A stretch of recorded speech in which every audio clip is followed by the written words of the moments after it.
कुमार की लोकप्रियता इससे दिख रही है। ऐसे में बीजेपी के मंशा पर निश्चित तौर पर पानी फिरते जा रहा है दोस्तों, क्योंकि उसका सबसे बड़ा सबूत ये आ रहा है कि विपक्ष आज की डेट में जो भी है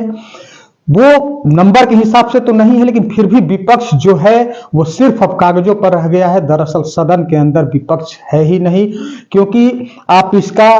पहला नजारा देखे होंगे जब नई सरकार का पहला सेशन चल रहा था। उस सेशन के दरमियान तेजस्वी यादव ने नीतीश कुमार के ऊपर सदन छोड़ करके जिस तरह से विदेश भ्रमण पर गए थे, ये भी एक अपने आप में अजूबा ही बात थी कि क्योंकि हार जीतने के बाद तो कोई टूर पर जाता है, हारने के बाद कौन टूर पर जाता है, लेकिन तेजस्वी यादव टूर पर गए थे, विदेश दौरा पर गए थे। और उसके बाद तेजस्वी यादव लंबे समय के बाद जब बिहार लौटते हैं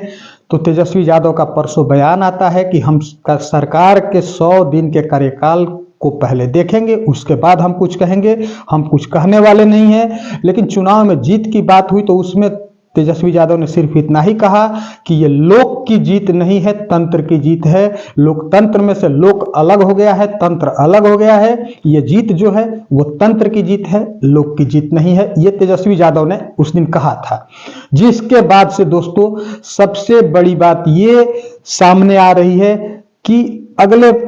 15 दिन के बाद सीधे सीधे बजट सेशन शुरू होगा फरवरी के पहले सप्ताह में। और बजट सेशन में जो जैसा कि तेजस्वी यादव ने कहा है कि हम 100 दिन तक कार्यकाल देखेंगे, उसके बाद ही हम कुछ कहेंगे, तो निश्चित तौर पर बजट सेशन में जहां विपक्ष विरोध करता है, अपनी बातें रखता है, नाराजगी दिखाता है बजट से, वो विपक्ष इस बार नीतीश कुमार को समर्थन करेगा।